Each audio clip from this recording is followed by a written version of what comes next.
നിയമസഭയിലേക്കുള്ള Rahul മങ്കുട്ടത്തിന്റെ entry, ഒപ്പം നിയമസഭയിൽ നിന്ന് എന്തൊക്കെയുണ്ടായി, ഇനി എന്തൊക്കെ സംഭവിക്കാൻ സാധ്യതയുണ്ട് എന്നടക്കമുള്ള കാര്യങ്ങൾ നമുക്ക് വിശദമായി തന്നെ പരിശോധിക്കാൻ. നമുക്കൊപ്പം ആർ റോഷിപാലും ഒപ്പം ടി വി പ്രസാദും റഹീസ് റഷീദും ചേരുന്നുണ്ട്. ആദ്യം ആർ റോഷിപാലിലേക്ക് പോവുകയാണ്. റോഷിപാൽ, പാർട്ടിയെ പിളർത്തി രാഹുലിന്റെ ഒരു എൻട്രി ആയിരുന്നോ എന്നുള്ളതാണ് ഇതിൽ ചോദ്യം. നമുക്കറിയാം, കഴിഞ്ഞ കുറച്ച് ദിവസമായി രാഹുൽ മങ്കുട്ടത്തിൽ നിയമസഭയിൽ എത്തുമോ എന്നുള്ളതായിരുന്നു ചോദ്യം. ഇന്ന് രാവിലെ 9:16 വരെ ആ ചോദ്യത്തിന് ഉത്തരം തേടിക്കൊണ്ടിരിക്കുകയായിരുന്നു. 9:16 നിയമസഭയിലേക്ക് എത്തുന്നു.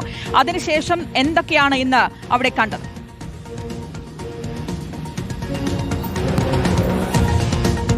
രാഹുൽ മാങ്കുട്ടത്തിൽ നിയമസഭയിൽ എത്തിയതിന് പിന്നാലെ തന്നെ കോൺഗ്രസ് നേതാക്കളെ സംബന്ധിച്ചിടത്തോളം സ്വാഭാവികമായും വെല്ലുവിളി ഉയർത്തുന്ന രീതിയിലാണ് ആ എൻട്രി തന്നെ. കാരണം പ്രതിപക്ഷ നേതാവ് ശക്തമായ എതിർപ്പ് രാഹുൽ മാങ്കുട്ടത്തിന്റെ നിയമസഭയിലേക്കുള്ള വരവിന് നേരത്തെ തന്നെ ഉയർത്തിയതാണ്. അങ്ങനെ ഒരു എതിർപ്പ് ഉയർത്താൻ പ്രതിപക്ഷ നേതാവ് കാരണമായി ചൂണ്ടിക്കാണിച്ചത് പ്രതിപക്ഷം നിരവധി വിഷയങ്ങൾ സർക്കാരിനെതിരെ സഭാ സമ്മേളനത്തിൽ ഉയർത്താൻ നേരത്തെ തന്നെ പദ്ധതി ആസൂത്രണം ചെയ്തതാണ്.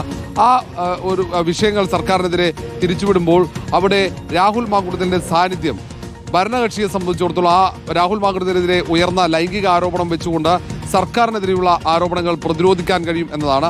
അതുകൊണ്ട് തന്നെയാണ് ശക്തമായി എതിർത്ത്. പക്ഷേ ഇന്ന് സഭയിൽ മറ്റ് നടപടിക്രമങ്ങളില്ല. ഇന്ന് രാഷ്ട്രീയ വിവാദങ്ങൾ ചർച്ച ചെയ്യുന്നില്ല. മറ്റ് ചർച്ചകളോ അല്ലെങ്കിൽ ശൂന്യവേളയോ ഒന്നുമില്ലാത്ത സാഹചര്യത്തിൽ രാഹുൽ മാങ്കുട്ടത്തിന്റെ ഇന്നത്തെ സാന്നിധ്യം പ്രതിപക്ഷത്തെ സംബന്ധിച്ചിടത്തോളം വെല്ലുവിളി ആയിട്ടില്ല. പക്ഷെ എന്നാൽ പോലും പ്രതിപക്ഷ നേതാവ് ഈ കാര്യത്തിൽ ശക്തമായ നിലപാട് എടുത്തിരുന്നു. വരും ദിവസങ്ങളിൽ രാഹുൽ മാങ്കുട്ടത്തിൽ സഭയിലേക്ക് വന്നാൽ അത് വലിയ രീതിയിൽ തിരിച്ചടിയാകുമെന്ന വിലയിരുത്തൽ കൂടിയാണ് കോൺഗ്രസ് നേതൃത്വത്തിന് ഒന്നാകെയുള്ളത്. ഏതായാലും തുടർ ദിവസങ്ങൾ രാഹുൽ മാങ്കുട്ടത്തിന്റെ നിലപാടാണ് ഏറ്റവും ശ്രദ്ധേയമാകുക. നാളെ രാഹുൽ മാങ്കുട്ടത്തിൽ സഭയിലേക്ക് എത്തിക്കഴിഞ്ഞാൽ സ്വാഭാവികമായും ഭരണകക്ഷി MLA മാർ പ്രതിഷേധവുമായി രംഗത്തെത്താനുള്ള സാധ്യതയുണ്ട്. അതുകൂടി കണക്കിലെടുത്തുകൊണ്ടാണ് പ്രതിപക്ഷ നേതാവ് ഇത്തരം ഒരു നിലപാടിലേക്ക് എത്തുന്നത്. ഇന്ന് സഭയിലെത്തിയ സമയത്ത് പ്രത്യേകിച്ച് ആരും ഏറ്റവും പിറകിൽ പ്രതിപക്ഷത്തിന്റെ ഏറ്റവും പിറകിലായി പ്രത്യേക ബ്ലോക്കായി നേരത്തെ പ്രതിപക്ഷ നേതാവ് നൽകിയ കത്തിന്റെ അടിസ്ഥാനത്തിൽ അങ്ങനെ ഒരു സൗകര്യമാണ് സ്പീക്കർ ഒരുക്കിയത്. അവിടെ മുസ്ലിം ലീഗിന്റെ MLA മാരുമായി രാഹുൽ മാങ്കുട്ടത്തിൽ സംസാരിച്ചു. കോൺഗ്രസിന്റെ MLA മാരൊന്നും അടുത്തേക്ക് പോയില്ല. പിന്നീട് സഭ കഴിയുന്നതിന് മുമ്പ് തന്നെ രാഹുൽ മാങ്കുട്ടത്തിൽ പുറത്തേക്ക് ഇറങ്ങി പോവുകയും ചെയ്തു. പുറത്തിറങ്ങിയതിനു ശേഷം മാധ്യമങ്ങളോട് പ്രതികരിക്കാതെ പിന്നീട് വന്നാണ് മാധ്യമങ്ങളോട് സംസാരിച്ചതിന്. അതാണെങ്കിൽ വിവാദങ്ങളിലൊന്നും സംസാരിക്കാതെ രാഹുൽ മാങ്കുട്ടത്തിന് പറയാനുള്ളത് പറഞ്ഞു പോവുകയാണ് ചെയ്തത്. ഏതായാലും ഇത് കോൺഗ്രസിനെ സംബന്ധിച്ചിടത്തോളം ഇപ്പോഴും ഏറ്റവും സജീവ ചർച്ചയായി പാർട്ടിക്കകത്തും പുറത്തുമുള്ളത് ഈ രാഹുൽ മാങ്കുട്ടത്തിന്റെ ലൈംഗിക പീഡനങ്ങൾ തന്നെയാണ്. അത് കോൺഗ്രസിനെ സംബന്ധിച്ചിടത്തോളം വലിയ പ്രതിസന്ധിയാണ്. കാരണം മറ്റു രാഷ്ട്രീയങ്ങളൊന്നും പറയാൻ കോൺഗ്രസിന് സാധിക്കാത്ത സാഹചര്യത്തിലേക്ക് കാര്യങ്ങൾ എത്തുകയാണ്. തീർച്ചയായിട്ടും ആർ റോഷിപാലാണ് വിവരങ്ങൾ നൽകിയത്. ടി വി പ്രസാദ് കൂടിയുണ്ട്. ടി വി പ്രസാദ്, പ്രതിപക്ഷ നേതാവ് കൃത്യമായിട്ടുള്ള കാര്യം പറഞ്ഞതാണ്, ഈ നിലപാട് വ്യക്തമാക്കിയിട്ടുള്ളതാണ്. കഴിഞ്ഞ ദിവസത്തെ യോഗത്തിൽ അടക്കം ഇക്കാര്യം വ്യക്തമായി ചൂണ്ടിക്കാണിക്കുകയും ചെയ്തിട്ടുള്ളതാണ്. രാഹുൽ മങ്കുട്ടത്തിൽ നിയമസഭയിൽ എത്തരുത് എന്നുള്ള കാര്യം. പക്ഷേ പ്രതിപക്ഷ നേതാവിനെ ഹൂ കെയേഴ്സ് എന്നുള്ള ഒരു ധ്വനി ഉണ്ടാക്കുന്ന രീതിയിലല്ലേ ഇന്നിപ്പോൾ രാഹുൽ മങ്കുട്ടത്തിൽ നിയമസഭയിൽ എത്തുന്നത്. അത് എത്തുമ്പോൾ നമുക്കറിയാം, അദ്ദേഹം എത്തുന്നത് യൂത്ത് കോൺഗ്രസ് ജില്ലാ അധ്യക്ഷനൊപ്പമാണ് എത്തുന്നത്. ഒപ്പം ഒരു പിന്തുണയില്ലാതെ അങ്ങനെ രാഹുൽ മങ്കുട്ടത്തിന് ഇവിടേക്ക് എത്താൻ കഴിയുമോ? നിയമസഭയിലേക്ക് ഈ പ്രതിപക്ഷ നേതാവ് അടക്കമുള്ള മുതിർന്ന നേതാക്കളുടെയൊക്കെ അനുമതിയില്ലാതെ എത്താൻ കഴിയുമോ എന്ന ചോദ്യം കൂടിയുണ്ട്. അതിൽ രാഹുലിന് വേണ്ടി ഒരു പവർ ഗ്രൂപ്പ് ഉണ്ടോ എന്നുള്ള ചോദ്യം തന്നെയല്ലേ പ്രസാദ്? ഉറപ്പായും ശ്രുതി അങ്ങനെ തന്നെ സംശയിക്കേണ്ടി വരും. ശ്രുതി പറഞ്ഞതുപോലെ ഒരു കാരണവശാലും രാഹുൽ മാങ്കൂട്ടത്തിന് തനിച്ചൊരു തീരുമാനമെടുത്ത് ഇങ്ങനെയൊരു സാഹചര്യത്തിൽ നിയമസഭയിലേക്ക് എത്താൻ കഴിയില്ല എന്നുള്ളതാണ്.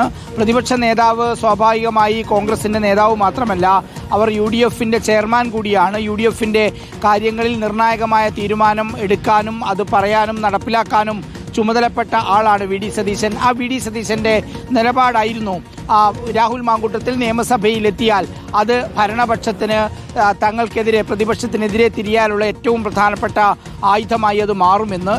എന്നാൽ ആ വാക്കുകളൊന്നും കേൾക്കാതെ രാഹുൽ മാങ്കൂട്ടത്തിനെ അക്ഷരാർത്ഥത്തിൽ നിയമസഭയിൽ എത്തിക്കുന്നതിന് വേണ്ടി മറ്റൊരു ശക്തി പ്രവർത്തിച്ചിരുന്നു എന്നുള്ളതാണ്. അതിൻ്റെ കൂടി തെളിവാണ് പാർട്ടിയുടെ പ്രാഥമിക അംഗത്വത്തിൽ നിന്ന് സസ്പെൻഡ് ചെയ്ത, പാർട്ടിയുടെ പാർലമെന്ററി പാർട്ടിയിൽ നിന്ന് പുറത്താക്കിയ രാഹുൽ മാങ്കൂട്ടത്തിനെ നിയമസഭയിൽ എത്തിക്കുന്നതിന് യൂത്ത് കോൺഗ്രസിന്റെ ജില്ലാ അധ്യക്ഷൻ പോലെയുള്ള പ്രധാനപ്പെട്ട പദവിയിലിരിക്കുന്ന നേമം ഷജീറിനെ പോലെയുള്ള ഒരാൾ എത്തി എന്നുള്ളത്. എന്തായാലും നേമം ഷജീർ തനിച്ചെടുത്ത തീരുമാനത്തിന്റെ ഭാഗമായിട്ടായിരിക്കില്ല ഉറപ്പായും രാഹുൽ മാങ്കൂട്ടത്തിനെയും കൂട്ടി ആരോരും അറിയാതെ നിയമസഭയിൽ എത്തിക്കാനുള്ള ചുമതല ഏറ്റെടുത്തത്. ഉറപ്പായും അതിന് പിന്നിൽ കോൺഗ്രസിലെ ചില പ്രധാനപ്പെട്ട നേതാക്കൾ തന്നെയുണ്ട്.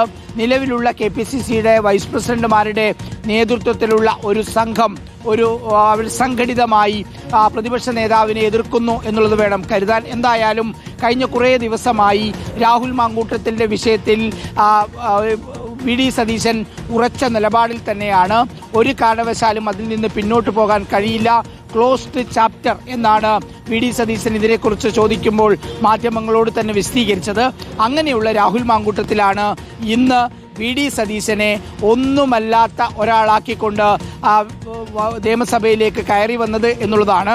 ഇനിയിപ്പോൾ ഭരണപക്ഷത്തിന് സന്തോഷിക്കാൻ വകയുണ്ട്, അവർക്ക് ആഹ്ലാദിക്കാൻ വകയുണ്ട്. കാരണം പ്രതിപക്ഷം ഉയർത്തുന്ന ഇപ്പോൾ പുറത്തു വന്ന കസ്റ്റഡി മർദ്ദനത്തിന്റെ തെളിവുകൾ ഉൾപ്പെടെയുള്ള ആരോപണങ്ങളുടെ ശരമുനയിൽ നിന്ന് രക്ഷപ്പെടാൻ രാഹുൽ മാങ്കൂട്ടത്തിനെ മുന്നിൽ നിർത്താം എന്നുള്ള ആശ്വാസമാണ് ഭരണപക്ഷത്തെ സംബന്ധിച്ചിടത്തോളം ഉള്ളത്.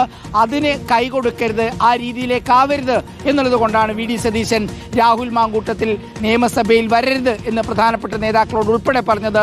പക്ഷേ അതെല്ലാം തൃണവൽക്കരിച്ചുകൊണ്ട് മറ്റ് ചില നേതാക്കളുടെ പിന്തുണയോടുകൂടി രാഹുൽ മാങ്കൂട്ടത്തിൽ ഇന്ന് നിയമസഭയിൽ എത്തുമ്പോൾ അത് വി ഡി സതീശന് തിരിച്ചടിയാണ്.